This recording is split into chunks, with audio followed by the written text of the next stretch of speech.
Good morning guys, আশা কৰিছোঁ আপোনালোক সকলো ভালে আছে। এতিয়া মই ওলাই কৰি ৰেডি, কিন্তু ক'ত যাওঁ মই নিজে নাজানো। কাৰণ লগৰবোৰে গোটেইবোৰ লগ লাগি আমি আলোচনা কৰি আছিলোঁ যে আমি 31 তাৰিখে ক'ৰবাত ফুৰিব যাম, কিন্তু ক'ত যাম কোনো থিৰাং হোৱা নাছিলে। এতিয়া ওলাইছোঁ যেতিয়া ভিডিঅ'টো বনামেই, গতিকে আপোনালোকে ভিডিঅ'টো শেষলৈ চাই থাকিব।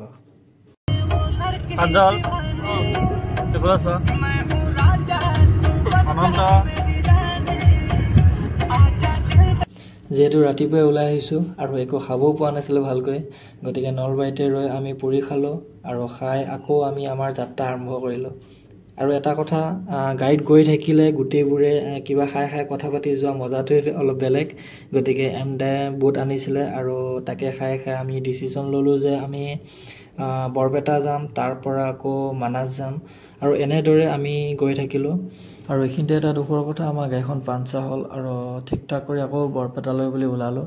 আৰু পাঞ্চালে ক'লে বৰপেটাত সিহঁতৰ দাদুৰ ঘৰ আছে, গতিকে দুপৰীয়া সাঁজ আমি দাদুৰ ঘৰতে খালোঁ আৰু খাই বৈ আকৌ আমি মানাছলৈ বুলি ওলালোঁ।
ইয়াতে যিজন মানুহৰ নামৰ কোৱাটো, এই কোৱাটোৰ মানুহটো ক'ৰ পৰা আহিছে, কি কথা কি বতৰা কোনো নাজানে, মৰছে কেতিয়া কায়ো নাজানে। এইখানে এই মৰতে এইখানে খেল চালি আছে, এই এটা ফুটা হৈ আছে, ৰাতিপুৱা চাই চিৰামাটা নাই।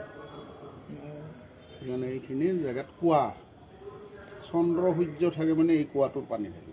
এইটো পানী আছে ন?